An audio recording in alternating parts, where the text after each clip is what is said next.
ya lisolo moko na yebi ya ndeko moko to aza proche ndeko wana ta balingani na fiancé na ye fiancé azaki koyebisa kaka na dimension wana ya sexualité mais ngambo mosusu aza koyebisa non voilà ngai ndenge ozomona nga boye naza vierge mobala alobi oza vierge ya solo ouais ok et la fille lui dit okoyeba nga te ti mokolo kobala nga parce que nga natosaka baboti natosaka nzambe nalingi ke napesa honneur na baboti na baparent na ngai moko mobala alobi di kambo eza te ngai pe nabangaka nzambe nakosalela yango kasi nakotambola na bango basali 2 ans ya fiançailles mobali ayebaka mwasi te ayepa balie na mbongo pe ebele mosolo ebele ndenge baboti mosusu basengaka ba 3000 4000 5000 dollars basengaki yango mobali apesaki oyo nyonso asengeli kopesa kasi lokola bayebaki te mobali aza mwana ya poto awuti poto akobala mwana na bango mpe okende na ye na poto mwasi azalaki hypocrite akokaki koyebisa mobali vérité te kasi ntango bakomi nsima ya libala bakei kovanda na poto mokolo ya liboso efaki bakende na nuit de noces na bango to mpe lune de miel ndenge tobengaka mingi na lopoto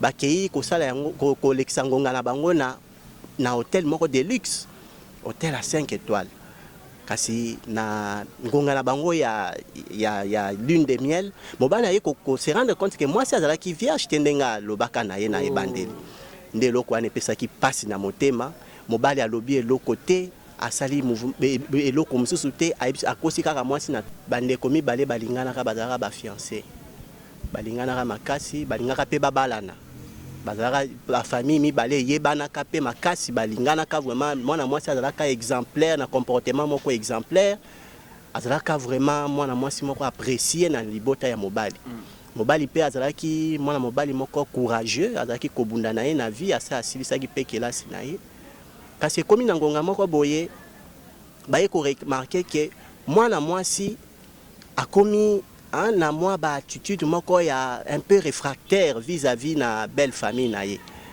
bameki koluka balandela po bayeba te mpona nini ndeko ya mwasi aza na attitude moko ya un peu réfractaire un peu réticente vis-à-vis na biso nzokande mwana mwasi ayaki kodécouvrir eloko moko oyo mobali asalaki ye kasi azalaki kokoka kobimisa yango na mpwasa te mpo balinganaka makasi azalaki kobomba mobali na ye likambo yango eza nini mokolo moko ndeko ya mwasi avandi na ndako moninga na ye moko ya mwasi aye kobenga ye mbangu alobi yaka tomoni mobali na yo moni mobali na nga wapi ndeko mwasi ayeba amemi ye kino esika mwana mobali azalaki ake kokuta mobali oyo aye oyo alingaki abala état d'esprit ba religion pe lisusu papa o bena ibisayo kobukana tende ba kino balobaka ba religion ebele oyo toza eyebango baza ko influencer pe oh non mobali na yo wana mama na bango lesa ye kindoki tope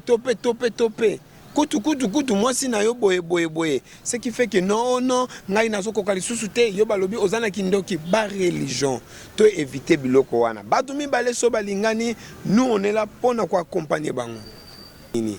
Mais il y a aussi Israël, il y a aussi des couples où soit l'homme ou bien disons les maris bien l'épouse azoka soni pour nous exposer par conjoint naé dans partenaire qui non asa ba difficulté sexuelle omoni ba comment ko bombango balobaka boy ba psychologue balobaka boy problème et cause à la résolution qui yo obimisi yango to ata ka ya bande ko na biso oyo ba se drogaka soki azomona ngo komi tabou azo c'est le koloba yango te envers bato aomona ngo eza lokola moi quelque chose de spécial ndenge moko na baka ya ba sexualité et que l'homme n'arrive pas à dire à son épouse que non mama moninga ne zala ka boye tangu tozalaka nanu libanda na banda ko tshaba biloko wana yango no mona ngana no koma makasi maintenant na komi boye ezo simbanga lisusu te.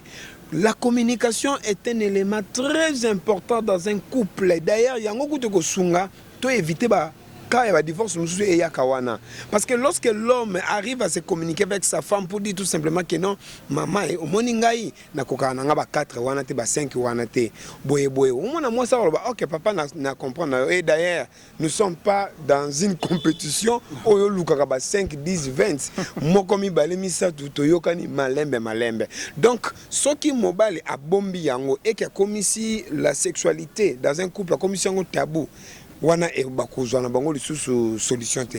Merci beaucoup. Ndenge papa la yo wuti koloba ekozala agréable te kopanza iloko nzamba sangisi. D'abord nous devons partir au départ que l'amour doit supporter tout. Beaucoup lingana batumi balé, ceux qui bomoni que non, il y a incompatibilité sur le plan ya comportement ya batumi balé. Mais toutefois, pourquoi to kendaka ko luka ba parrain? Pourquoi to zalaka na posa ya ko luka ba kulutu tope ba boti oyo ba sala makambo wana? Ils vont toutefois nous aider à kozongisa biso ponde tozabongo na société tokotika laka jamais comme on a batumi balé bazala na comportement moko même bajimo oto bengaka bajimo si à moi bazala kanabo na makanisi ndenge mokote. Alors le divergence wana ba conflit wana lorsqu'ils allaient bien gérer, moi je pense que divorce auto bengi na français une séparation définitive d'un lien de mariage et koya nangote. Donc moyen ezali soki to lobby soki na lobby nazala mo mopanzi na yondengo lobby et kokozala lokola occasion et permettre na ndeko moi si to mobali akati libala wana pour qu'il azala sauver. Oui, ata baloba yango pe na Bible. Soki moni ke non loboko wana izo mema yo na mabe bakataka. Mais batala ka okokatela ngo ndenge nini? Oui, papa Aubin, ma blessure intérieure et cause à la cause il y a divorce, oui, mais et cause à la malamu, ce qui, je prends seulement la bandi moi mon cœur na place pas 15 ans, 20 ans tout ça, bah c'est décidé bah légaliser relation na bango et après 2 mois 3 mois bah c'est divorcer. Moi je me pose la question, faudra mieux botika na bino kana ki fiançailles ou carrément vous consommez le mariage dans les fiançailles en lieu place bokendeti na mariage. Ba blessure ya kati wana et cause à la mienne tant que toza na fiançailles. Pourquoi balobaka fiançailles to zota na biso? Faut to zota na biso ya koyebana ndeko eloko nini ozalaka nango na mutema contre ngai. Tope eloko moko monaka ou enregistraka obombaka. C'est le moment ya kobimisa yango.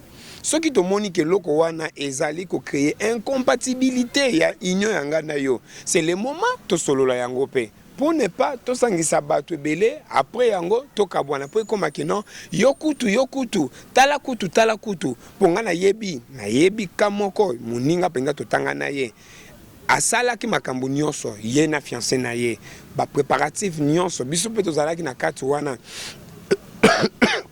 je m'excuse et comme na ngonga oyo ya kosala remise ya dot mwana mobali ayebisi mwana mwasi na semaine wana nini. Ah, yakate ye kuma te kumi batata mabandiku nimba tuanda uluka pesa kutala wadoluka pesa usala destin awa na Réveil Congo Télévision na Réveil Congo Télévision on a des émotions qui toko série télévisée chronique musicale chronique politique chronique chroniqueur ulandangwa na scène biso Réveil Congo Télévision yawana ndo senga bino yom tuzana français yom tuzana belgique yom tuzana portugais yom tuzana limandais yom tuzana suisse vous s'abonner massivement na Réveil Congo Télévision. Ngakutuko avant ça la petit besoin na qui vous s'abonner.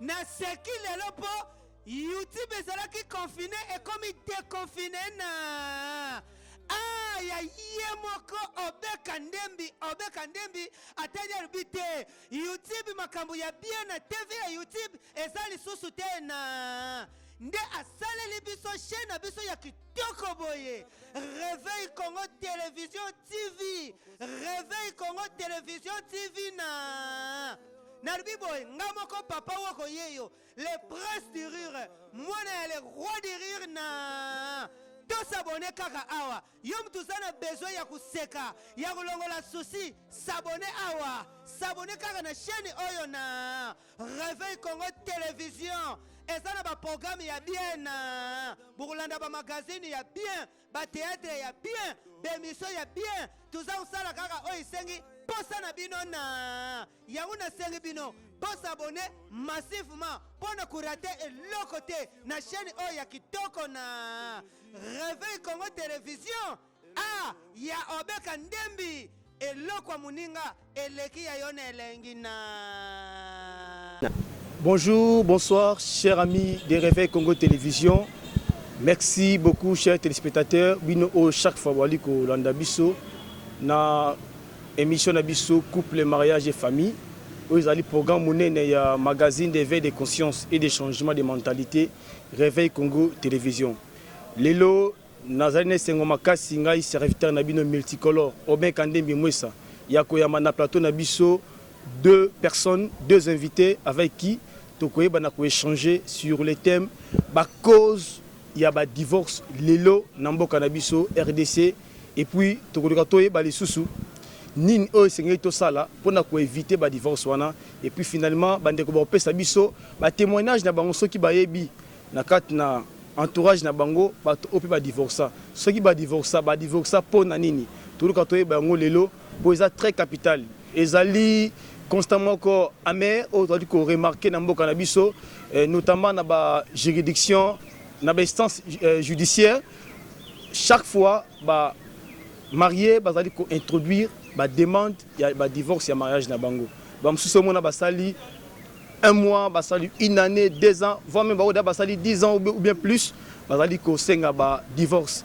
Merci cher ami. Donc na que d'abord on a gauche nanga pour nous saluer invité à gauche. Bonjour monsieur. Bonjour monsieur. Est-ce que ba ndeko bali ko na biso ba amoureux ba téléspectateurs bali ko na biso na minute o ba ko yeba yo osanani? Bon, merci pour la parole. Comme on a Léon Tumba, naza acteur social et politologue. Voilà. Merci monsieur. Bonjour monsieur. Bonjour Papa Aubin. Oui Papa Aubin, moi comme on a Israël Mayele, je suis organisateur événementiel. Voilà quoi. Merci. Premièrement, il y a un point de vue par rapport à thème autolobie, la cause de divorce, c'est Léon Nambo Cannabiso, et puis Nin O Sengi, tout ça, et puis témoignage. Comment vous avez thème? Je commence avec Israël. Oui, Papa Aubin, tozali na société, tu y es bien makambounio sur les caca na société. Problème, il y a divorce, c'est une réalité. Oyo biso nyon sotoyebi. Na entourage na biso, tozali ne fils kata na 4-5 personnes toyebi qui non.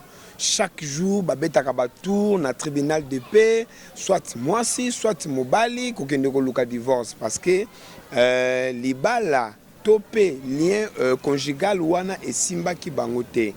Alors, lorsque Papa Aubin a proposé biso sujet oyo ezali sujet moko trop riche parce que biso nyonso fallait to luka moyen to tielango mayele. Oyo biso to yebi balobata na Bible, le mariage est une institution divine. Tola muka o ezali mokano ya nzambe ekomi na problème batu bakabwana. Nous devons savoir, nous devons réfléchir tous ensemble pour dire que non, qu'est-ce qui fait que batu mibale oyo bakutana ki bango mibale et que ba réunir ba famille ba se mettre devant l'État congolais et puis ba ke musika lisusu devant ba sali nzambe après quelque temps ba se décider bakabwana. Ezali sujet moko vraiment ezo toucher mitema na biso mingi. Merci beaucoup Israël. Papa Léon. Merci ndeko Obin pour na maloba opesi ngai. Na koyoka ndenge o meki kotumola motu ya lisanga na biso ya lelo to pe sujet o tozo ko aborder ba cause ya divorce. Kali komona tezali sujet moko ya motu ya makasi mingi parce que ezali phénomène moko récurrent na kati ya société na biso. Ezali ko sala te batu na ngonga misusu baza komituna me kasi likambo ezo kokoma boye ndenge nini parce que toza komona te ba mabota basangani na tina te bakende kokumba to pe kokamba to pe kosangana na bande komi balio balinganaki na mwa tango moko boye kasi ekomi ndenge nini te lelo yo bango balinganaki makasi tozalaki komona bakomaki tango mususu pe lokola ba jimo ndenge balobaka na lopoto. Kasi na ngonga moko kaka bandeko wana mibale bayela biso lisolo ya divorce ezali phénomène moko eza ko tungisa biso makasi de na moni teza motu ya mingi to lobela yango to kundola yango pe to lobela yango. Merci beaucoup cher ami Nassi qui déjà teneur dans niveau degré il y a réflexion ben invité nanga donc ça sera un grand plaisir tozo kota na kati ya vif ya sujet. Papa Léon, est-ce que lelo ezali possible ya ko éviter divorce? Na kanisa te na motuna outi kotuna ezali possible to éviter divorce oui nako ya no landengo wana ezali possible tout simplement soki bato balingani ba sili kotosa oyo ezali nanu mobeko nzamba pesa liboso ya koloba te que personne ne sépare ce que Dieu a uni. Soki bato na société batosi kaka principe wana ya liboso wana na banza te eza possible to éviter divorce. Israël, est-ce que net ndécoléant lobby que personne ne sait pas ce que Dieu a uni? Tant que bato baza ensemble donc ba marié ba conjoint et puis moko katina bango soit parce que aza un peu malaisé d'un côté a décidé à cause de la requête au niveau de l'instance judiciaire pour nous un divorce. Est-ce que le divorce est pété occasion y a Nzambe pour que Moutramout retrouve vraiment âme sœur naïe? Ndenge papa Léon Wutu Koloba et kozala agréable te kopanza iloko Nzamba sangisi. D'abord nous devons partir au départ que l'amour doit supporter tout. Beaucoup de batumi balé, ceux qui bomoni que non, il y a incompatibilité sur le plan de comportement ya batumi balé. Mais toutefois, pourquoi tu kendaka ko luka ba parrain? Pourquoi tu zalaka na posa ya ko luka ba kulutu tope ba boti oyo ba sala ba makambo wana? Ils vont toutefois nous aider à ko zongisa biso ponde to zabongo na société. Tokotika la ka jamais comme na batumi balé bazala na comportement moko même bajimo oto bengaka bajimo si à moi bazala kanabo na makanisi ndenge mokote. Alors le divergence wana ba conflit wana lorsque les alliés bien gérés, moi je pense que divorce oto bengi na français une séparation définitive d'un lien de mariage et koya nangote.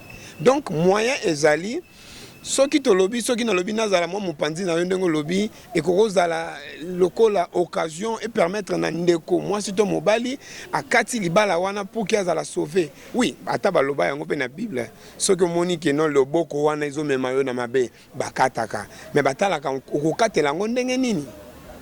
Mais est-ce que comment je peux dire qu'est-ce qui prouve que les deux conjoints qui ensemble ils ont qui nous amené Moutou à une Sakibango. Qu'est-ce qui prouve? C'est ça le problème. Nakolanda ndenge ndeko Israël auti koloba likambu ya bolingo ezana no likambu oyo ya koyeba te bato balingani wana bazali kouta moko auti na mopanzi na ye mosusu auti na mopanzi mosusu tango basangani baza kosangisa ba comportement moko mibale baza kosangisa ba vision mibale baza kosangisa ba caractère mibale donc eza moi pasi pona komona te batu ya ndenge wana basi la koumela ensemble kasi pona ko surmonter yango ezaka na eloko moko ya koyeba te soki Nzambe azalaki na base ya union wana nde union wana koumela na koyanola sikoyo mbala moko na mutuna na oyo ya koyeba te soki réellement ndenge ni to koyeba te libala oyo to pe lisanga wana euti na Nzambe okoyeba yango na basigne ezebele tango mosusu na soki omipesi mingi na losambo okokomona yango na ba ndoto okokozwa yango pe na vision tout comme okokozwa basigne oyo yosengaki Nzambe na libondeli na yo Nzambe akokotalisa yo ya solo penza te moto wana ozotambola na ye aza moto oyo nga na tielaki yo na nzela. Non, moi je me pose une question, Israël. Est-ce que Moutou vraiment a kokiko séparé et le Nzambe a uni? C'est ça la question. Donc, je ne sais pas, jusque-là, non, on a eu satisfaction de la question. Est-ce que, ça dit, et le Konzan Mandimi, hein? Et le Konzan Mandimi, ok, bino bobo à l'ensemble, nous tout le monde a ses parents. Ce qui est dans la volonté de Dieu, est-ce que c'est possible? Ndenge ndeko Léon alobaki na ebandeli, oyo Nzamba sangisi, balobi oyo Nzambe azui batumi bale, azui papa X na mama Y. À sangisi bango ensemble. Nous les humains, tokoya ko séparer bango pour nanini. Toko séparer bango lorsque tomoni bango bazo tambola bien te et que tomoni etamboli na bango et koki ko causer ba perte vie humaine mususu.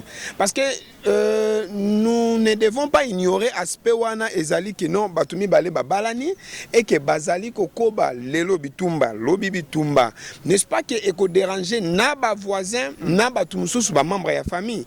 Oyo senga bi eko senga oyo babengi ba instance juridique oyo bazali na compétence ya kobenga batu wana kovandisa bango problème eza nini to pe ba pasteur basali ya nzambe problème eza nini tokolukela bango solution et que solution soki ezomonana te papa Aubin bakosala nini bakokabola bango na yango wana biso tozokota en contradiction na Bible oyo Bible lobi ki non le mariage est une institution divine eza nzambe ne mutu a restaurer yango et banda biso le lote et banda depuis la nuit des temps nzambe ne mutatia yango sikoyo biso batu toye to kaboli ça veut dire il y a une contradiction cette contradiction là ezana nini ezakaka ndenge balobaka to bala na kati ya bonzambi ça veut dire ngai fona luka ser o ya yebi liloba ya nzambe. Imagine-toi, je me marie avec une sœur, pas seulement de mon église, mais azali chrétienne, issue d'une famille chrétienne. Ayebi ba principe na ba norme. Wana eko permettre biso to vivre très longtemps. Pourquoi pas toujours mon ba couple mususu, ba boti bazo fêter ba 50 ans de mariage, ba mususu bazo kende ba 60 ans de mariage. Baza ba angelouté, bazali ba to lokola ba biso. Pourquoi pas to landa bango te?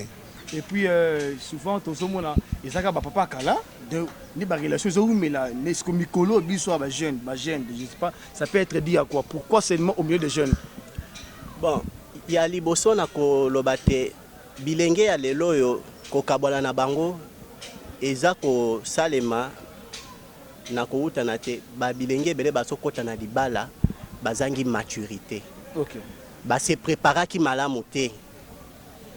Mbangu kaka kota na libala soki na ngambo ya mwasi baninga na ye basi babeta maboko baninga na ye basi basepela baloba te ndeko na biso mwasi ya bali soki na ngambo ya mobali mwa lokumu wana ya koba ya bali mwasi kasi baza kososola penza te libala ezali nini soki na kozonga mwa muke na maloba ya ndeko Israël ya koloba te libala ezali institution divine elingi koloba te ezali sacré likambo eza sacré bakendaka na yango na nungu te bakendaka na yango nde na oetali chose na bwanya na sagesse pe opesa nzambe sika na ye osambela mingi te nzambe akamba yo na eloko wana po ete oconserve to pe ogarde sacralité na yango wana kasi soko okei nango na nungu nde yango ozomona babilenge bele bazotepa na suka libala oyo basali mbula mibale misatu erésiste te moi tempête ebeti moi vent muke ale lokola ndako ndenge batongaki malamu te sans fondement ale et s'écrouler bakabwani yango zomona bilenge bele balosani wa biso kala tozotala batata ba papa ba mama na biso ndenge baza ko umelo koyoka ndenge bouti kolobana ndeko Israël wa 50 ans de mariage eza ko sala moi lipambu moko moi fierté ya koloba te tozana ba boti o bataye nzela pona biso basaleli biso modèle moko tokoki kolanda to landa exemple na bon kasi komona biso bilenge lelo ndenge toza ko se comporter eza ko sala pasi na motema tozali koyoka na soni ya koloba te génération na biso yo to faillir na makambo ebele. Mais est-ce que amour intérêt pe ko moko ya lema ya ba divorce amour intérêt ba mususu abali mobali pona intérêt moi c'est pour intérêt? Oui, papa Aubin nazana expérience. Je connais un couple personnellement. Après ba analyste au sali to yeko mona que non moi si oyo alandaki ndeko mobali wana par intérêt amour intérêt ezali pe cause oyo ezosenga ke non batu bakabwana na bango monsieur X azana ba moyen na ye ndeko wana ya mobali azana ba moyen na ye to pe famille na ye bayebani to basala kombo nde toyebaka ake ko solliciter le boko ya ndeko mwasi afin que ba vivre ndeko mobali azana vision je vais construire mon foyer je vais faire des enfants avec ma femme afin que to gene musika to landa pe lokolo la baboti na biso. Il y a des moyens entre les deux moi c'est mobali azana ba moyen moi si tango aye koye konde balobaka na balingala ko timbela et que ba moyen ya mobali yango ekomo kene na masuka parce que dans la vie il y a les hauts et les bas et loko bande ko basi ba yebaka te tango moni asepeli tango moni ba ekomi akomi ko se retirer ko luka ba cause o mususu ezo tenir debout entre autres la sexualité azali satisfaite par l'homme te entre autres mobali azali boye ce qui fait que bande ko na biso mususu o bazo bala na par intérêt papa le uti ko lobango eza soni pour dire tout simplement que non je suis marié tant aux autres bisa mokolo moko boye papa na bali mwana tika un an ils ont belé 2 ans ils ont belé beaucoup kabwana na bino. Pourquoi? Parce que le parent non plus baza ko accorder biso crédibilité wana te par rapport na bango ezaki non bango ba umela ba 50 ans ba biso ekoma nango to beta kaka tour na tribunal de paix au mona ba ka ya divorce pe au mona ba raison lobi mais ba raison o ezali remédiable ba koki ko vandisa bango 2 3 comme ça mais moyen ezate mobali to moi ça libika to kabwana. Donc l'amour intérêt parce que quand il y a pas l'intérêt ndenge zalaka nazo kanga papa Léon parce que na moni intérêt nanga et que papa Léon intérêt nanga wana ils ont primé les sous-soutés na se retirer. Or na bolingo intérêt ezalate. Donc l'amour est aveugle. Ça veut dire na lingi mutu nanga parce que na lingi ye. Ne faut pas donner la raison pour dire que j'aime mon mari parce que il est beau, il est parce que beau. Les jours beaux ane kozalate. Olingate. Papa Léon, est-ce que dans le entourage ou bien la famille, déjà, on remarque qu'il y a un divorce? Et puis les raisons étaient quoi? Les causes, pardon. En tout cas, il y a belé où il y a un divorce, si on vivre dans l'entourage, pour la plupart, il y a des causes kaka mingi autour ya mbongo. Ndenge outi ko évoquer na papa Israël makambo ya intérêt. Donc komona mwasi alingi mobali ya solo apesi bolingo mobali pe alingi apesi bolingo kasi okomona na etamboli na bango ngonga moko boye libota ya mwasi to pe ya mobali tango mususu bakomo mona te ezo ko marché te ndenge bango bakanaki ke ezala.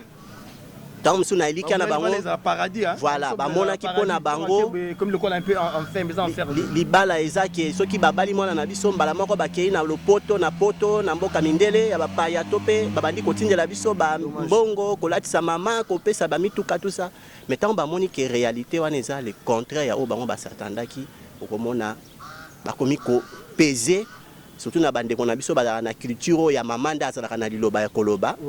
Comment on a imposé na mwana ne ya mwasi lobi soit ezangai tope mobali wana mwana mwasi pe atali te mamanda atangisa ye mamanda asalela ye nyonso yo mobali oyeka ko bali ye bon akusala ni na ngonga wana aji ami bendi na ye na ngonga wana ezaka kapasi ba misusu eza mobali nde likolo ya bilula lula atali ke mwasi azalaki kitoko na ngonga moko boye tango mwasi abandi ko fane mwa muke ale amoni ba tout jeune fille amike mike limbisa tout jeune fille eza malamu te kasi na ko lobate amoni ba jeune fille amike mike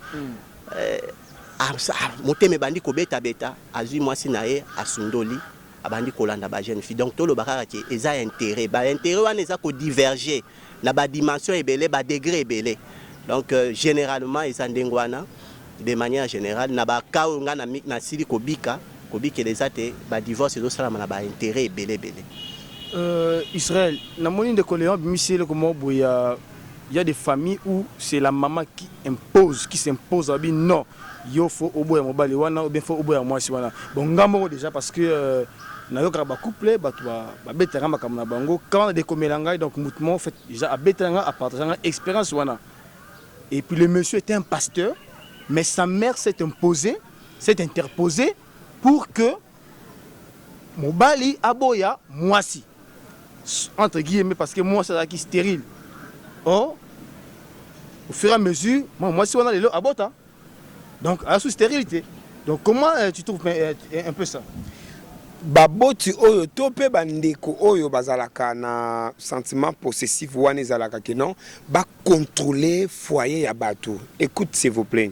Papa Aubin Batumi bale bakutani papa zalakate mama zalakate Gisèle akutani na Christian ça un exemple te péché voilà exemple kaka bazalakite batumso bazalakite bangomi bale ils se sont décidés parce que le mariage c'est un projet ils se sont décidés ba se mettre d'accord bazala bangomi bale bakei na niveau ya famille bakei na niveau ya l'état bakei na niveau ya nzambe. Maintenant dites-moi yo mama oyo kokota pona nini il a fallu que tu maman o s'imposer to pende ko mobali to mwasi o s'imposer déjà tango Gisèle akekuta na Christian tango zonga petit li solo ya Fabrice na kutana mwana mbali moko Christian azako déranger nga boye bana déjà ko kata bango wana yo tiki baninga ba évoluer ba komi musika yo ye ko imposer. Bon, zwa kaka exemple pesi wana ndeko bandeko botate akei ayer aboti batala ndeko na bango mobali wana yende mutu azopesa mabota te siko bakoloba faute eza ya nani. Donc nous devons faire ceci, nous devons accompagner tout justement les deux personnes qui se sont décidées batia mitema na bango mibale o toloba ki ne bandeli awa. Il est difficile, pourquoi? Parce que nakati ya ba relation il y a des divergences.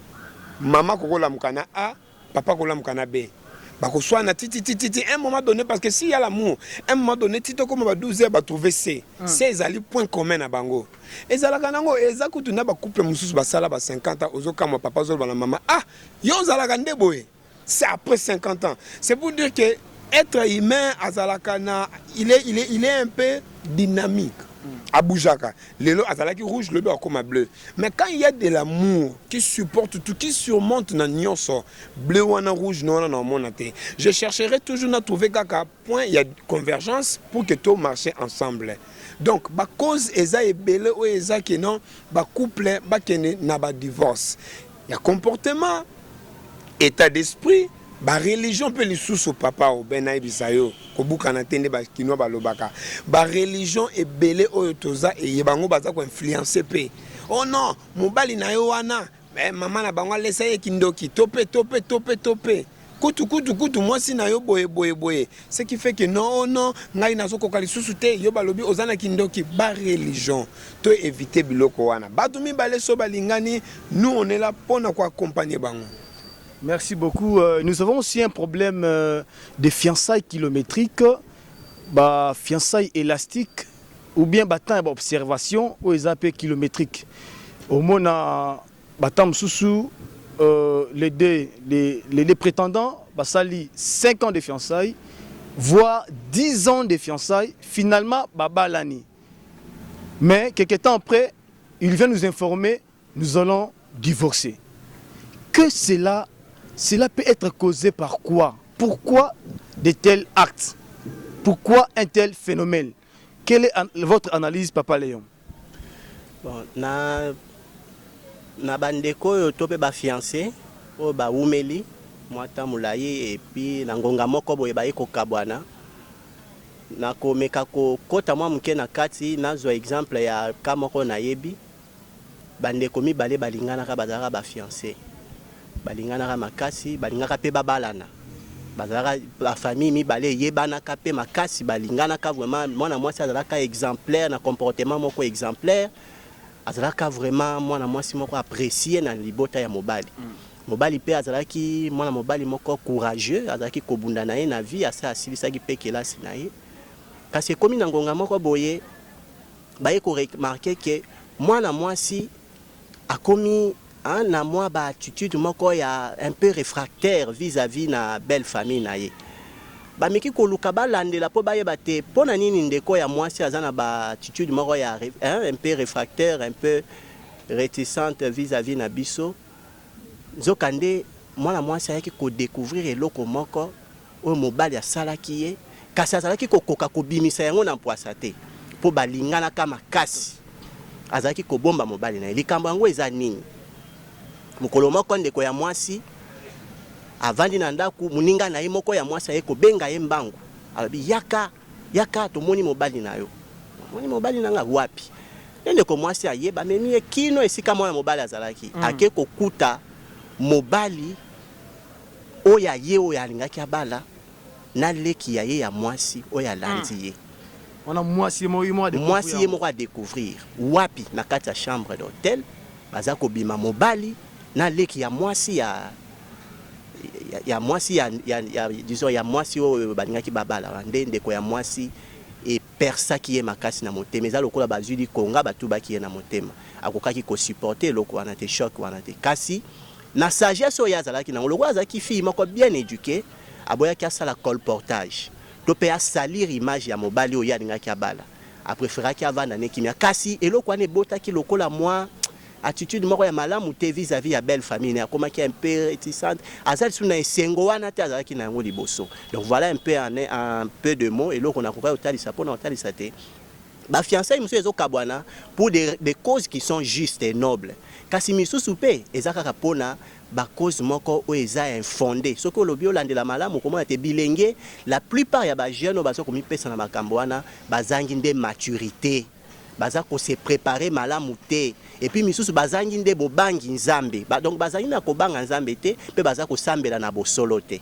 Voilà un peu on a kokoloba par rapport. Mais comment est-ce que babalana ki ou bien suka bayaki kokabwana parce que ekokaki kosimba te ekomaki na incompatibilité makasi mwasi akokaki kobomba lisusu te et tellement que tondaki mingi na motema yaki ko dévoiler yango tant ba découvrir famille na ye balobi nyete kosimba lisusu te pona ba culture na bango ezalaka soki oso bimina leki ya mwasi en tout cas soko oyo kobala mwasi ekosimba kaka te ba makambo ba conséquences ekozala ebele yango pona corrompre yango famille etelemelaki. Donc on peut dire que c'est déjà donc la fille, la sœur était déçue, donc elle avait réussi un coup difficile, brutal. Est-ce que la blessure intérieure peut causer la mort à cause il y a un divorce? Oui, papa Aubin, la blessure intérieure est cause à la cause il y a divorce, oui, mais est cause à la malamu. Ce qui, je prends seulement la bande moi mon cœur na place pas 15 ans 20 ans tout ça bah c'est décidé bah légaliser relation na bango et après 2 mois 3 mois bah c'est divorcer. Moi je me pose la question, faudra mieux botika na bino kana ki fiançailles ou carrément vous consommez le mariage dans les fiançailles en lieu place bokendeti na mariage. Ba blessure ya kati wana e cause la mie tant que toza na fiançailles. Pourquoi balobaka fiançailles to zota na biso? Faut to zota na biso ya koyebana ndeko eloko nini ozalaka nango na mutema contre ngai. To pe eloko moko monaka ou enregistraka obombaka. C'est le moment ya kobimisa yango. Soki to moni ke eloko wana ezali ko créer incompatibilité ya union yanga na yo. C'est le moment to solola yango pe. Pour ne pas to sangisa bato belé après yango to kabwana po koma kino yokutu tala kutu ponga na yebi kamoko muninga penga to tanga na ye asala ki makambo nyonso ye na fiancé na ye ba préparatif nyonso biso pe to zalaki na kati wana je m'excuse et comme na ngonga oyo ya kosala remise ya dot mwana mobali ayebisi mwana mwasi na semaine wana nini. Ah, yo loko na kosala yo oko regretter. C'est pour dire tout simplement que non, l'homme avait déjà eloko moko na mutema et andimi na ye a perdre ngonga wana nyonso a renir ba moyen tout talaka kinyango ndenge ko passe. A renir ba moyen nyonso juste pour ça la soit vengeance, soit à payer ne loko moko to yebité. Donc c'est pour dire tout simplement que l'homme avait aussi des blessures na kati. Sûrement papa Aubin, bazala ki na antécédent na bango oyo bazwa ki ngonga ya ko partager ngo soit na ba parenté to na ba parenté topé na ba ninga mususu te pour permettre bango ba se mettre d'accord sur quelques points afin que ba continuer. Donc ba blessure oya kati wana ba antécédent wana ona mona kayo boye ona kanga kayo kutu boye ezalaka bien pendant fiançailles ya ko bimisa yango pour permettre bino parce que ton bolongo na étape ya fiançailles beaucoup na étape ya ba marié o ezaki non bo vivre ka bonheur te na ba famille to mona kango ezalaka te ki non lelo to liaka soso lobi to kolia na biso pe loso lobi wana pe to melaka ti to vandi journée mobimba. Donc c'est pour dire que la vie ezanane na lobaki ba haut et le bas. Donc faudra to éviter ka ba blessure ya kati wana to bomba yango wana e créer biso na eloko mona mutu ke non yo zela na kanaka yo. Donc manque il y a vérité, donc c'est dit des vérités en face, et c'est l'élément très capital pour la gestion en couple, pour éviter le divorce dans le futur. Je pense que c'est aussi le point de vue de Papa Léon. Effectivement, il faut éviter que les hypocrites n'angonga boza ko évoluer ensemble. Waneza toza ko benda penza attention ya bilenge, pona ko lobate, tant toza na fiançailles et sengeli kolakisa na mutu oyo azam partenaire na yo to pe molongani na yo boza ko vrai face na yo oui ko tonga foyer ensemble il faut lakisa ye vrai face na yo ndengo uti koloba to pe bizaleli na yo ndengo mesana kozala hypocrite te na ngonga wana parce que ata yo bombi yango un jour il faut finir par se dévoiler. Parce que l'autre côté, c'est à Moya, c'est la bomba marata moulaï. Et qu'on finit par se dévoiler, alors mon coloana, tant qu'on se dévoiler, c'est qu'il crée un conflit. Un conflit, oh, tant que c'est lesquels ils ont besoin gérer. Il y a un bon à na bandeli déjà. Na yeba, moi c'est à l'ingara nini. ndeko mwasi alingaka nini to pe alingaka nini te, ndeko mobali pe alingaka nini te. Et puis wana boza ko sungana malembe oyo ayebi ke na capitaliser ba faiblesse ya muninga na ngai o pa ebi na capitaliser pe ba force na ye de sorte que to associer yango pour to tonga avenir na biso malamu na kozwaka ndakisa na baboti na biso na ndenge bango basala pe lelo ti lelo baza ko umela na ba mabala na bango. Merci beaucoup Papa Léon. Dernièrement dans une émission na apôtre Ephraim Dédonné Alanga, donc poser une question mingi. Quelque part, cet homme de Dieu avait dit souvent, pas, ce ne sont pas tous les cas, souvent la décision de divorcer est une décision incapable. Dans un point de vue, il y a bien un balai, vous pouvez savoir point de vue Nabino.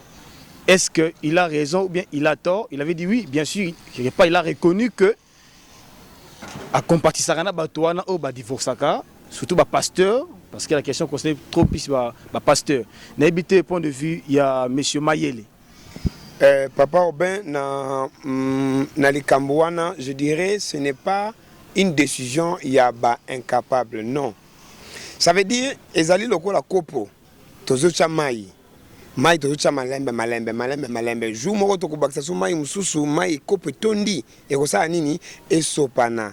C'est pour dire il peut arriver soit à l'homme soit à la femme à gérer ba makambo basali appel na ba parrain basali appel na ba sali nzambe basali appel na ba ninga tope na ba parents mais bazo koka lisusu te ils arrivent pas à se contenir entre bango mibale moko akozwa kaka mokano te lelo vraiment na ndenge ya bien pour ne pas ce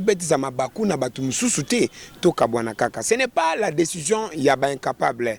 Ezali et que mutu moko azali en face yali kambu moko boy oyo apesi obalobaka le meilleur de soi ami pesi nyon se sengela pesa alobité soit par exemple moi sinangai naka ya sexualité oyo peut-être ndeko moko mobali abali mwasi oyo déjà sala vie a sala boyebele mobali ye na yebite sona kokiko lobango avec kobo maman mukia mobali ye asuka kana quelque part mais moi so ya sala mingi ya lingaka ba kende balongwa peut-être banda rompanga ba tibibwa mobali azosuka ne kaka na nani na 16e rue.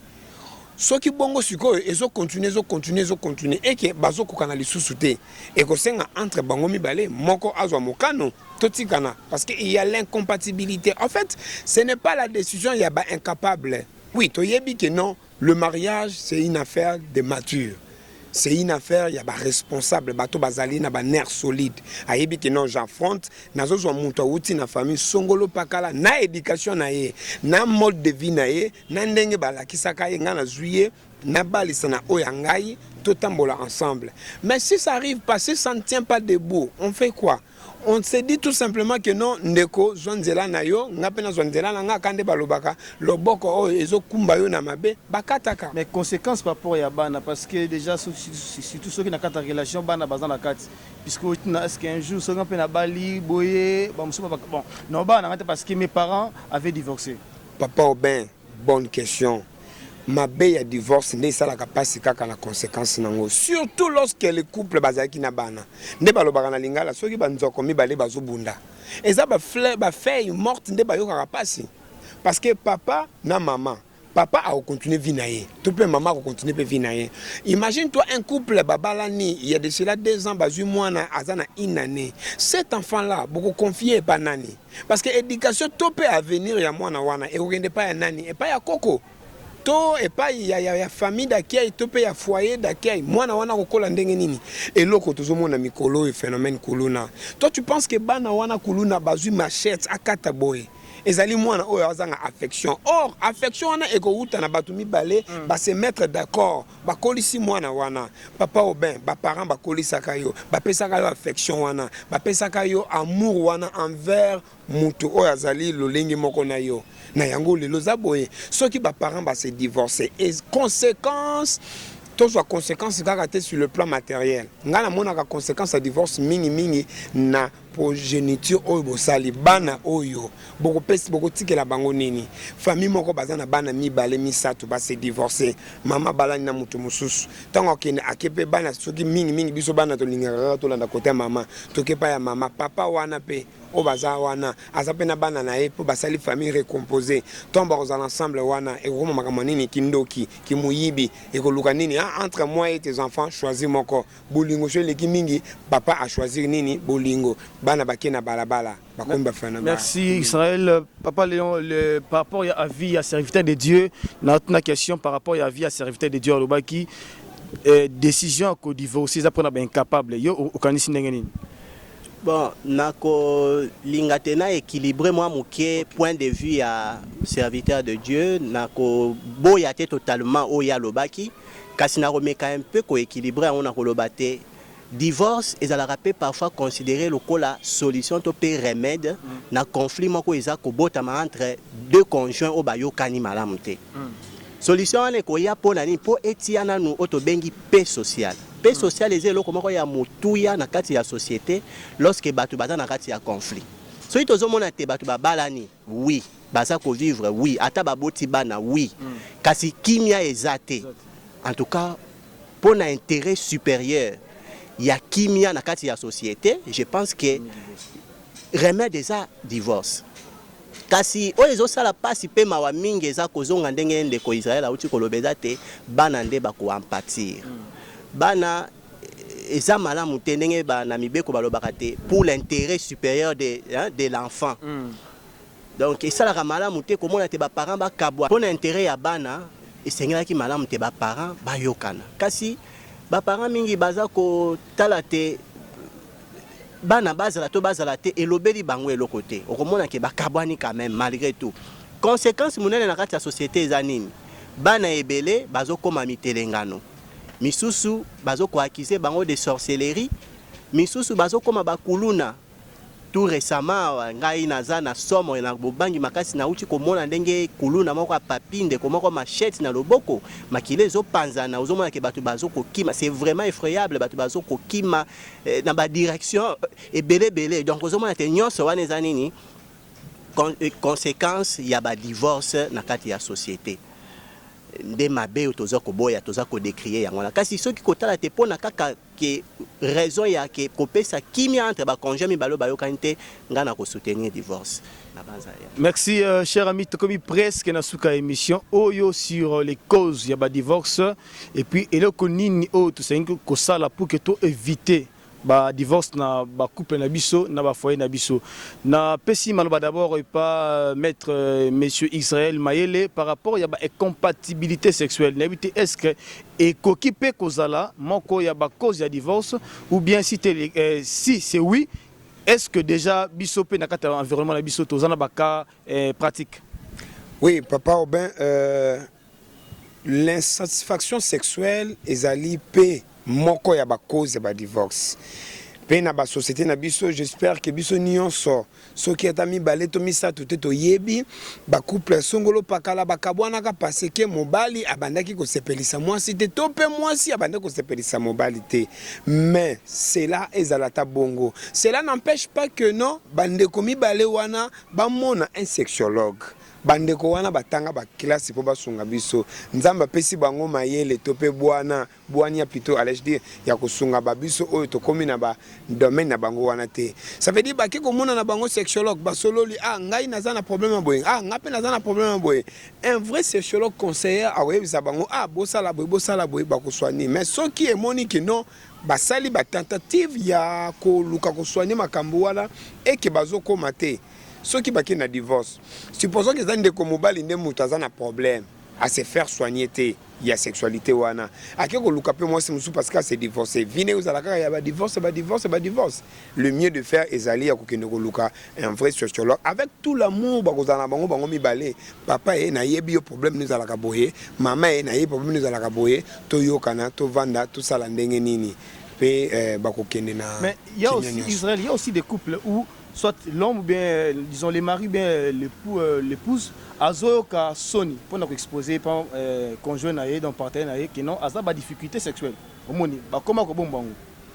Balobaka boy, ba psychologue balobaka boye.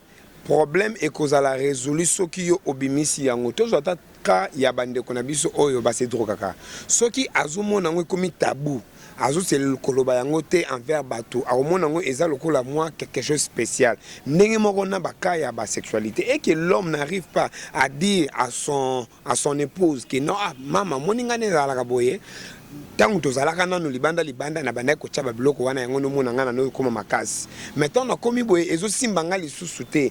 La communication est un élément très important dans un couple. D'ailleurs, yango kuto ko sunga to éviter ba quand il y a un divorce, parce que lorsque l'homme arrive à se communiquer avec sa femme pour dire tout simplement que non, maman, au moningai, na kokananga ba 4 wanate ba 5 wanate, boye boye. Au moins moi ça va OK papa na comprendre. Et d'ailleurs, nous sommes pas dans une compétition où yo lukaka ba 5 10 20. Moi comme balemi ça tout yokani malembe. Donc ce qui mobile a bombi yango et que comme ici la sexualité dans un couple comme ici un tabou. Solution. Merci beaucoup. N'habitez pas point de vue ya papa Léon. Bon, na ngambu nanga na ko bakisaka ka mo eloko mukie pona koloba te. En dehors ya sexologue bakoki pe komona mosali na Nzambe. Potobo sanate toza ba chrétien, toza ba tozo sambela.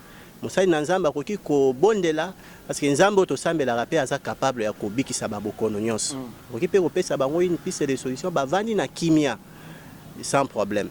Kasi par rapport à likambo tuni ya sexualité ngana kolingana aborder ngo na sens mususu. Pona opesa ndakisa moko ya lisolo moko na yebi ya ndeko moko to aza proche. Ndeko wana ta balingani na fiancé na ye. Fiancé azaki ko yebise kaka na dimension na sexualité mais ngambo mususu azako yebise non voilà.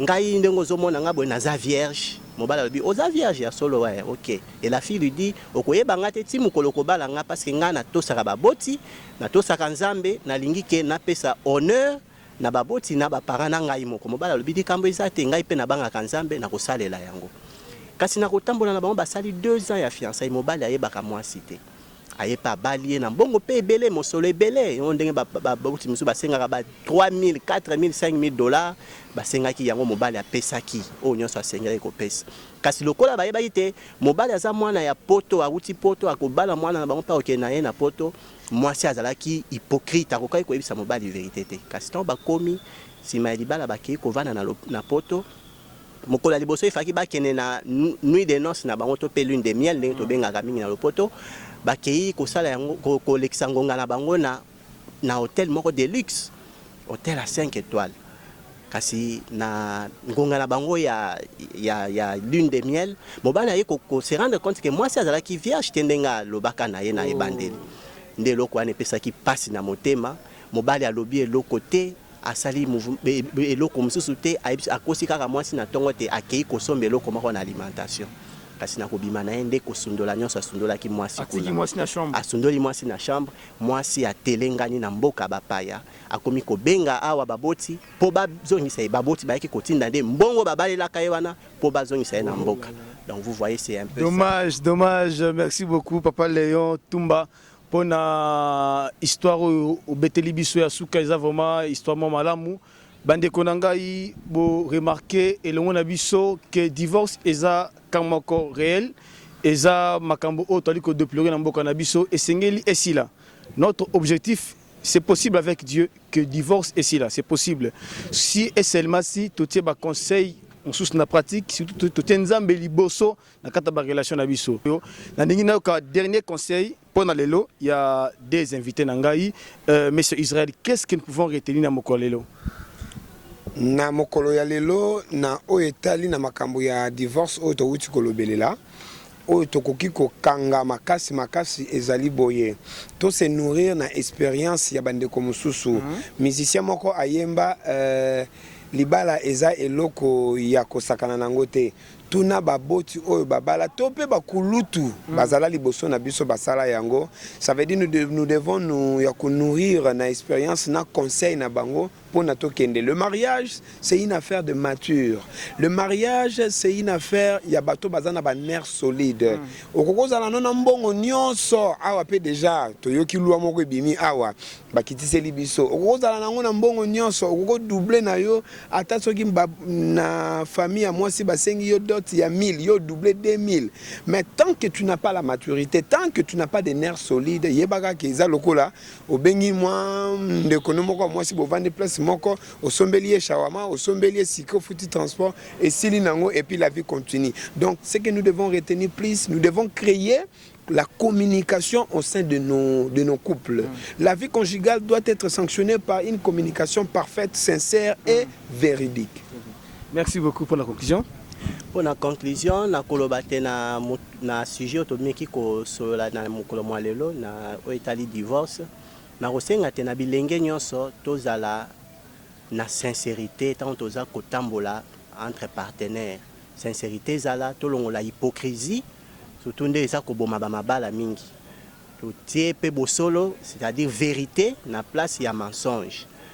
Ba valeur wana soki tomeki ko cultiver yango surtout ba valeur morale et éthique to cultiver yango na société na biso nde to kosala te ba mariage ebele o toza nango lelo tozo ko connaître ba divorce ezala solide et umela et nakobakisa na pona sukisa ke eza kosala pasi mingi nde tolobaki na ebandelité komona ba bilenge bazo ko divorcer et kozala malamu ke tout ça la paix quand même tout relever défi pour comme le la défi au balancer biso ba jeune le lo ya kotala ke combien de mariages ceux qui to lobi to peser en termes statistiques to ni to pe fréquence ni to ko atteindre ya ba mariage ba bali na bilenge pe e umeli parce que tozo mona nde zande ba divorce en cascade alors et kozala malamu bilenge to changer bizaleli to koma na maturité to zala kana yango tant tozo tambola en partenaire maturité sincérité donc voilà un peu bon na bandeko oyo to pe ba fiancé o ba umeli mwata mulayi et puis na ngonga moko boye ba ekokabwana na komeka ko kota mwa muke na kati nazo exemple ya kamoko na yebi bandeko mibale balingana ka bazala ba fiancé balingana ka makasi balingaka pe babalana bazala la famille mibale yebana ka pe makasi balingana ka vraiment mwana mwasi azala ka exemplaire na comportement moko exemplaire azalaka vraiment mwana mwasi moko apprécié na libota ya mobali mobali pe azalaki mwana mobali moko courageux azalaki kobunda na ye na vie asa asilisaki pe kelasi na ye kasi komi na ngonga moko boye baye ko remarquer que mwana mwasi akomi na mwa ba attitude moko ya un peu réfractaire vis-à-vis na belle famille na ye bameki koluka balandela po bayeba te pona nini ndeko ya mwasi azana ba attitude moko ya un peu réfractaire un peu réticente vis-à-vis na biso zokande mwana mwasi ayaki ko découvrir eloko moko o mobali asalaki ye kasi azalaki kokoka kobimisa yango na mpwasa te po balingana kama kasi azalaki kobomba mobali na likambo yango eza nini mukolo moko ndeko ya mwasi avandi na ndaku muninga na ye moko ya mwasi ye kobenga ye mbangu alobi yaka tomoni mobali na yo moni mobali nanga wapi nende ko mwasi ayeba memi ye kino esika mwana mobali azalaki ake kokuta mobali oya ye oya alingaki abala na leki ya ye ya mwasi oya landi ye on a mwasi ye moko a découvrir wapi na kati ya chambre d'hôtel baza kobima mobali na leki ya mwasi ya mwasi ya disons ya mwasi oyo balingaki babala ndeko ya mwasi et persaki ye makasi na motema eza lokola bazuli konga batubaki ye na motema akokaki ko supporter loko wana te choc wana te kasi na sagesse oyo azalaki nango lokola azalaki fille moko bien éduquée aboyaki asala colportage to pe asalir image ya mobali oyo alingaki abala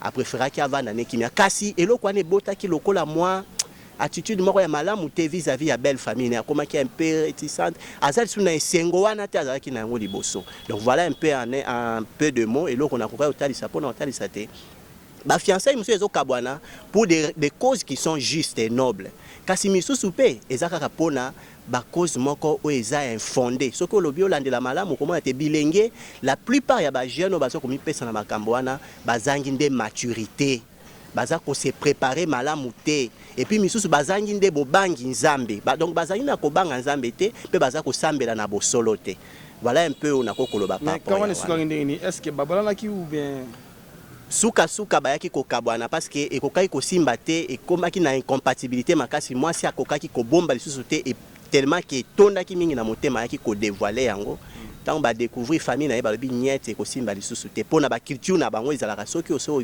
bimina leki ya mwasi en tout cas soko oyo kobala mwasi ekosimba kaka te ba makambo ba conséquences ekozala ebele le yango pona corrompre yango famille etelemelaki mwana mwasi pe amibendaki na ye. Donc on peut dire que c'est déjà donc la fille, la sœur était déçue, donc elle avait réussi un coup difficile, brutal.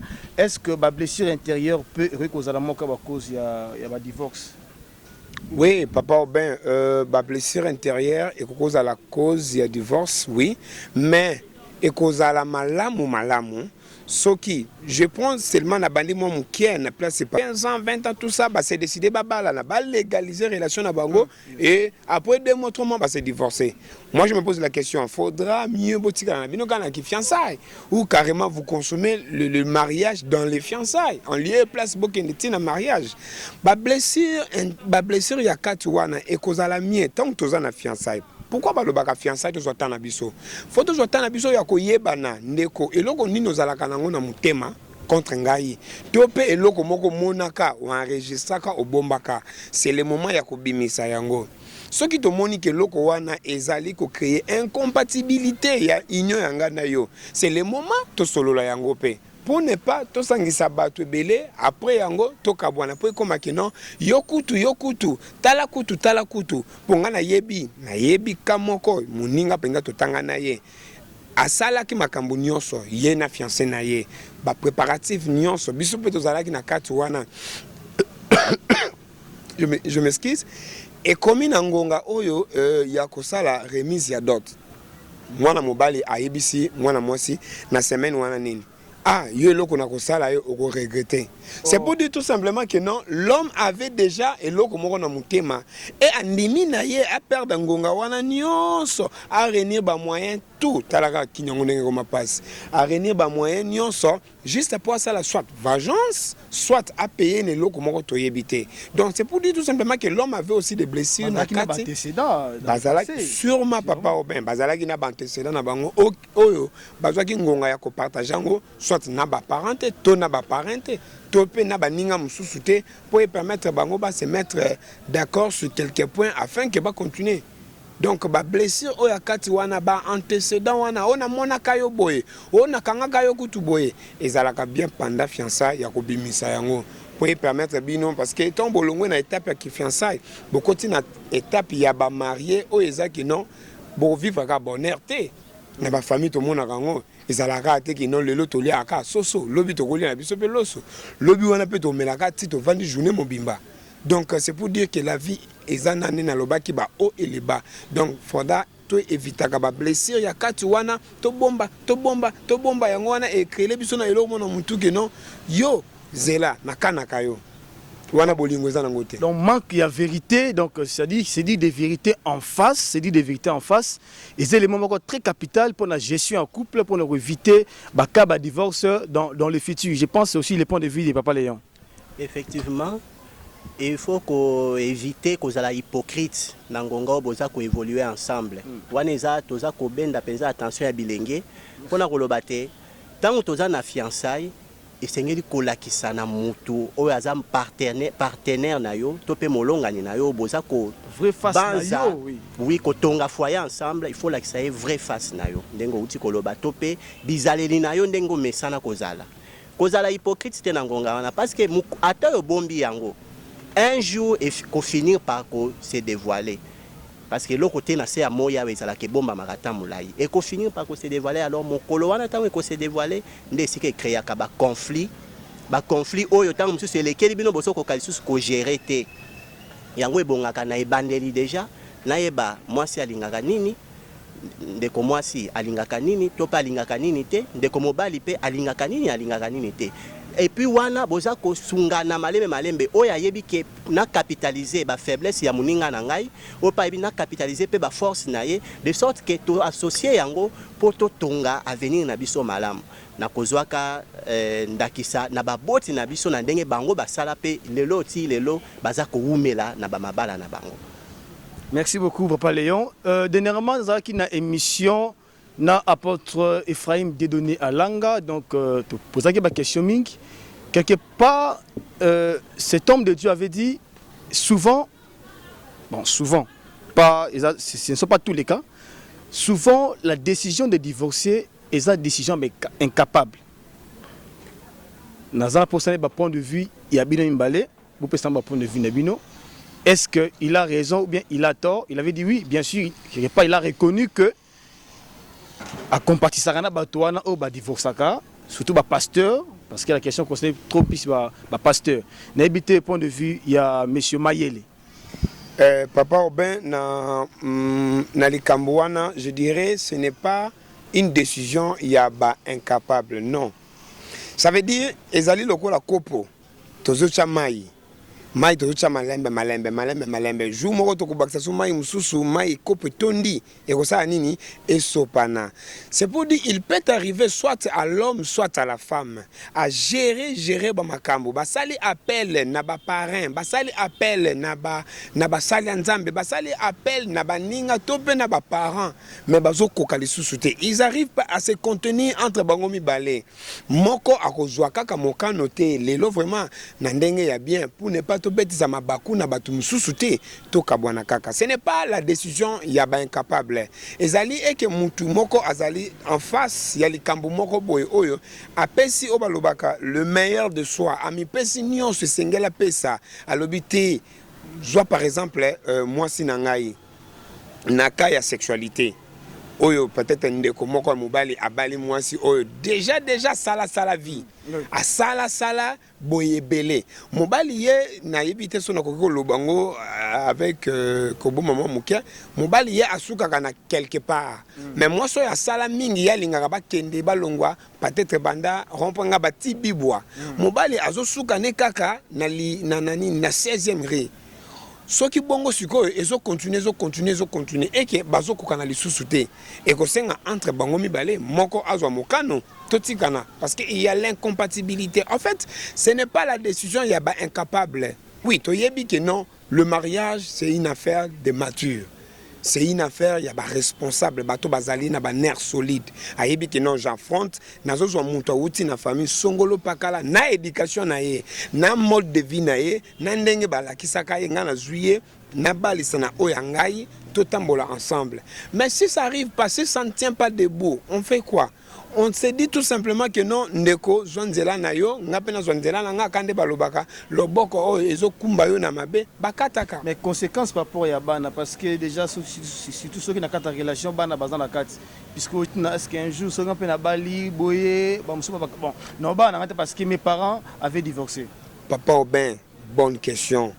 Ma belle a divorce ne ça la capacité kaka na conséquence nango surtout lorsque le couple bazaki na bana nde balobaka na lingala soki banzoko mibale bazobunda eza ba feuille morte nde bayoka pasi parce que papa na maman papa a continué vie na ye tout peut maman a continué vie na ye. Imagine toi un couple babalani il y a de cela 2 ans bazu mwana azana une année cet enfant là beaucoup confié pas nani parce que éducation tout peut avenir ya mwana wana et ogende pas ya nani et pas ya koko to et pas il y a famille d'accueil to pe ya foyer d'accueil mwana wana kokola ndenge nini eloko tozomona mikolo et phénomène kuluna. Toi tu penses que bana wana kuluna bazui machette akata boy ezali mwana oyo azanga affection or affection wana ekouta na batu mibale ba se mettre d'accord ba kolisi mwana wana papa Aubin ba parents ba kolisaka yo ba pesaka yo affection wana ba pesaka yo amour wana envers mutu oyo azali lolengi moko na yo na yango lelo zaboye soki ba parents ba se divorcer et conséquence tous les conséquences sur le plan matériel. Ngana mona ka conséquence à divorce mingi na progéniture oyo bosali bana oyo boko pesi boko tikela bango nini famille moko bazana bana mibale misato ba se divorcer mama balani na mutu mususu tango kene akepe bana soki mingi biso bana to lingaka to landa côté mama to kepa ya mama papa wana pe o baza wana azape na bana na ye po basali famille recomposée tomba aux ensemble wana et roma makamani kindoki kimuyibi et koluka nini entre moi et tes enfants choisis moko bolingo chez les mingi papa a choisi nini bolingo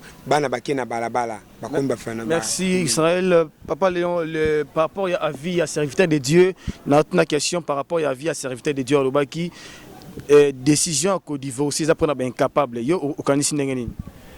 Bon, nako lingatena équilibré moi mouké point de vue à serviteur de Dieu, nako boyate totalement oya lobaki, kasi na remeka un peu ko équilibré on a kolobate. Divorce et ça rappelle parfois considéré le la solution to pe remède na conflit moko eza ko botama entre deux conjoints au bayo kani malamuté. Solution ne ko ya po nani po etiana nu otobengi paix sociale. Paix sociale est le comment ya mutuya na kati ya société lorsque batu bata na kati ya conflit. So ito zo mona te batu babalani oui, baza ko vivre oui, ata baboti bana oui. Kasi kimia ezate. En tout cas pour un intérêt supérieur, il y a kimia na kati ya société, je pense que remède eza divorce. Kasi oyezo sala pasi pe mawa mingi eza kozonga ndenge ndeko Israël auti kolobeza te bana nde bako empathir. Bana eza malamu te ndenge bana mibeko balobaka te pour l'intérêt supérieur de l'enfant. Donc esalaka malamu te komona te ba parents ba kabwa pour l'intérêt ya bana esengelaki malamu te ba parents bayokana. Kasi ba parents mingi baza ko tala te bana bazala to bazala te elobeli bango eloko te okomona ke bakabwani quand même malgré tout conséquence munene na kati ya société eza nini bana ebele bazokoma mitelengano misusu bazoko accuser bango de sorcellerie misusu bazokoma bakuluna tout récemment ngai naza na somo na bobangi makasi na uti komona ndenge kuluna moko papinde komoko machette na loboko makile zo panzana ozomona ke batu bazoko kima c'est vraiment effroyable batu bazoko kima na ba direction ebele donc ozomona te nyonso wana eza nini conséquence ya ba divorce na kati ya société nde mabe toza ko boya toza ko décrier yango na kasi soki kotala te pona kaka ke raison ya ke kopesa kimia entre ba conjoint mi balo bayo kanite ngana ko soutenir divorce na banza ya. Merci cher ami tokomi presque na suka émission oyo sur les causes ya ba divorce et puis eloko nini o to sengi ko sala pour que to éviter ba divorce na ba couple na biso na ba foyer na biso na pesi maloba d'abord et pas maître monsieur Israël Mayele par rapport ya ba incompatibilité sexuelle n'habité est-ce que et kokipe kozala moko ya ba cause ya divorce ou bien si c'est oui est-ce que déjà biso pe na kata environnement na biso tozana ba cas pratique. Oui papa Aubin l'insatisfaction sexuelle ezali pe moko ya ba cause ba divorce pe na ba société na biso j'espère que biso nyonso soki atami balé to misato te to yebi ba couple songolo pakala bakabwana ka parce que mobali abandaki ko sepelisa mwasi te to pe mwasi abandaki ko sepelisa mobali te mais cela ezalata bongo cela n'empêche pas que non bande komi balé wana ba mona un sexologue bandeko wana batanga ba classe po basunga biso nzamba pesi bango mayele tope bwana bwania plutôt allais dire ya kosunga ba biso oyo to komi na ba domaine na bango wana te ça veut dire ba ke komona na bango sexologue ba sololi ngai naza na problème boye ngape naza na problème boye un vrai sexologue conseiller awebisa bango bosala boye ba ko soigner mais soki emoni que non basali ba tentative ya ko luka ko soigner makambo wana et que bazoko mate ceux qui bakent na divorce supposons que ça ndeko mobali nde mutu aza na problème à se faire soigner te ya sexualité wana akeko luka pe moi c'est parce que c'est divorcé vine aux alaka ya ba divorce le mieux de faire ezali ya kokende ko luka un vrai sociologue avec tout l'amour bakozana bango mibale papa e na yebi yo problème nous alaka boye mama e na yebi problème nous alaka boye to yokana to vanda to sala ndenge nini pe bakokende na. Mais il y a aussi Israël, il y a aussi des couples où soit l'homme ou bien disons les maris bien l'épouse azoka soni pour nous exposer par conjoint naé dans partenaire naé qui non azaba difficulté sexuelle omoni ba comment ko bombango balobaka boye ba psychologue balobaka boye problème et cause à la résolution qui yo obimisi yango tozota ka ya bande kona biso oyo ba se drogaka soki azomona ngo komi tabou azo c'est le koloba yango te envers bato aomona ngo eza lokola moi quelque chose spécial ndenge moko na bakaya ba sexualité et que l'homme n'arrive pas à dire à son épouse que non mama moninga ne zalaka boye tangu tozalaka nanu libanda na banda ko tshaba biloko wana yango no mona ngana no koma makasi maintenant na komi boye ezo simbanga lisusu te. La communication est un élément très important dans un couple. D'ailleurs yango kuto ko sunga to éviter ba quand il y a divorce, nous sommes kawana. Parce que lorsque l'homme arrive à se communiquer avec sa femme pour dire tout simplement que non, maman, au moningai, na koka na ba 4 wanate ba 5 wanate, boye boye. Au moins moi ça va OK papa na comprendre. Et d'ailleurs, nous sommes pas dans une compétition où yo luka ba 5 10 20. Moi comme balé misa tout toyokani malembe. Donc ce qui mobile a bombi yango et qui a commis la sexualité dans un couple, la commission tabou. Merci beaucoup. N'habitez pas point de vue à Papa Léon. Bon, na ngambu nanga na ko bakisaka moi eloko mukie pona kolobate. En dehors ya sexologue bakoki pe komona mosali na Nzambe. Potobo sanate toza ba chrétien, toza ba tozo sambela. Mosali na Nzambe akoki ko bondela parce que Nzambe to sambela rapé aza capable ya kobikisa babokono nyonso. Akoki pe kopesa bango une piste de solution ba vandi na kimia. Sans problème. Kasi par rapport à likambo tuni ya sexualité ngana kolingana aborder ngo na sens mususu. Pona opesa ndakisa moko ya lisolo moko na yebi ya ndeko moko to aza proche. Ndeko wana ta balingani na fiancé na ye. Fiancé azaki koyebise kaka na dimension na sexualité mais ngambo mususu aza koyebise non voilà. Ngai ndengo zomona ngabo na za vierge. Mobala lui oza vierge ya solo ouais OK et la fille lui dit okoyeba ngate ti mukolo kobala nga parce que nga na tosaka baboti na tosaka Nzambe na lingi ke na pesa honneur na baboti na ba parents na ngai moko mobala lui dit kambo eza te ngai pe na banga Nzambe na kosalela yango kasi na kotambola na bango basali 2 ans ya fiançailles mobala yebaka mwasi te ayepa balie na mbongo pe ebele mosolo ebele on ndenge baboti musu basengaka ba 3000 4000 5000 dollars basengaki yango mobali apesaki o nyonso asengeli kopesa kasi lokola bayeba ite mobali aza mwana ya poto awuti poto akobala mwana na bango pa okena ye na poto mwasi azalaki hypocrite akokai koyebisa mobali vérité te kasi tant bakomi sima ya libala bakei kovanda na poto mokolo liboso ifaki bakene na nuit de noces na bango to pe lune de miel ndenge tobengaka mingi na lopoto bakei kosala yango kolekisa ngonga na bango na hôtel moko de luxe hôtel à 5 étoiles kasi na ngonga na bango ya lune de miel mobala ye ko se rendre compte que moi c'est azalaki vierge tendenga lobaka na ye na ebandeli nde loko ane pesaki pasi na motema mobali alobi eloko te asali eloko mususu te akosi kaka mwasi na tongo te akei kosomba eloko moko na alimentation kasi na kobima na ye nde kosundola nyonso asundolaki mwasi kuna asundoli mwasi na chambre mwasi atelengani na mboka bapaya akomi kobenga awa baboti po bazongisa ye baboti bayaki kotinda nde mbongo babalelaka ye wana po bazongisa ye na mboka donc vous voyez c'est un peu dommage merci beaucoup Papa Léon Tumba pour na histoire au beteli biso ya suka eza vraiment histoire malamu bande konangai bo remarquer elongo na biso que divorce eza kamoko réel eza makambo o tali ko déplorer na mboka na biso esengeli esila notre objectif c'est possible avec Dieu que divorce esila c'est possible si et seulement si totie ba conseil on sous na pratique surtout totie Nzambe liboso na kata ba relation na biso na ndingi na ka dernier conseil pour na lelo il y a des invités na ngai monsieur Israël qu'est-ce que nous pouvons retenir na mokolo lelo na mokolo ya lelo na oyo etali na makambo ya divorce oyo towuti kolobelela oyo tokoki kokanga makasi ezali boye to se nourrir na expérience ya bandeko mosusu musicien moko ayemba libala eza eloko ya kosakana nango te tuna baboti oyo babala to pe bakulutu bazala liboso na biso basala yango ça veut dire nous devons nous ya ko nourrir na expérience na conseil na bango pour na tokende. Le mariage c'est une affaire de mature. Le mariage c'est une affaire ya bato bazana ba nerf solide.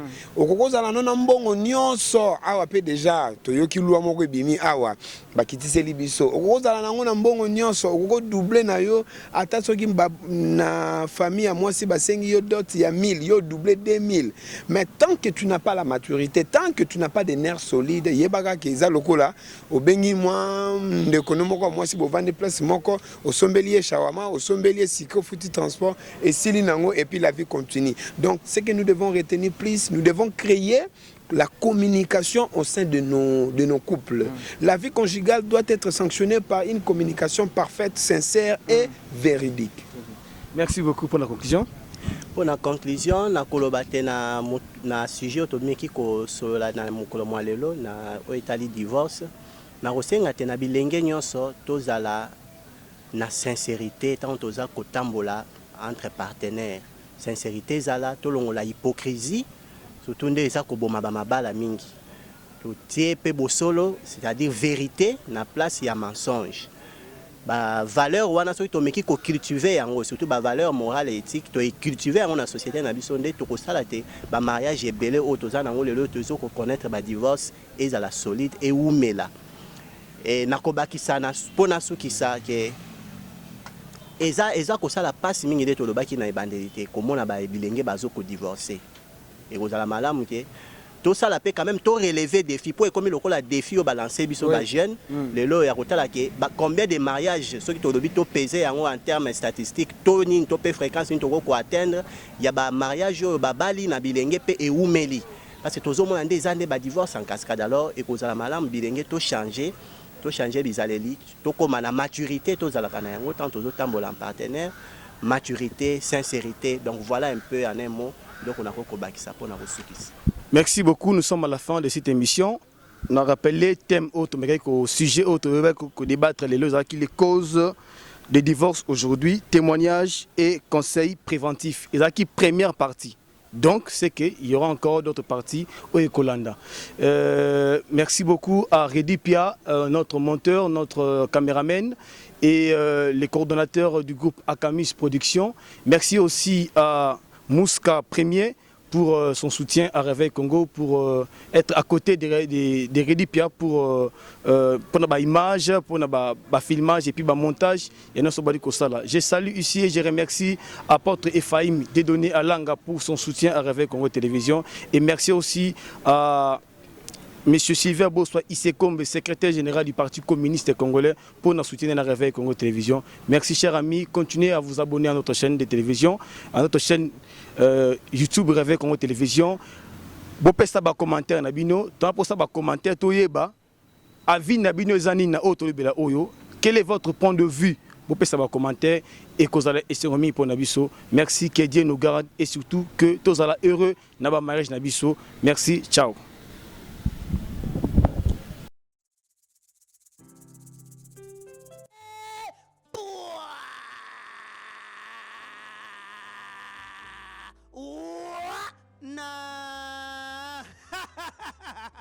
Na seki lelo po YouTube ezalaki confiné et comme déconfiné na ya yemoko obeka ndembi atali albite YouTube makambo ya bien na TV ya YouTube ezali susu tena nde asaleli biso chaîne biso ya kitoko boye Réveil Congo Télévision TV Réveil Congo Télévision TV na Narbiboy, Ngamoko papa wako yeyo, les princes du rire, moi les rois du rire na. Tous s'abonner kaka awa, yom tuzana besoin ya kuseka, ya kulongola souci, s'abonner awa, s'abonner kaka na chaîne oyo na Réveil Congo Télévision. Et ça na ba programme ya bien na Burlanda ba magazine ya bien, ba théâtre ya bien, ba émission ya bien, tout ça usala kaka oyo sengi. Posa na bino na yauna sengi bino posa abonné massivement pour ne kurate et côté na chaîne oh ya kitoko na Réveil Congo Télévision ya obeka ndembi eloko muninga eleki ya yone elengi na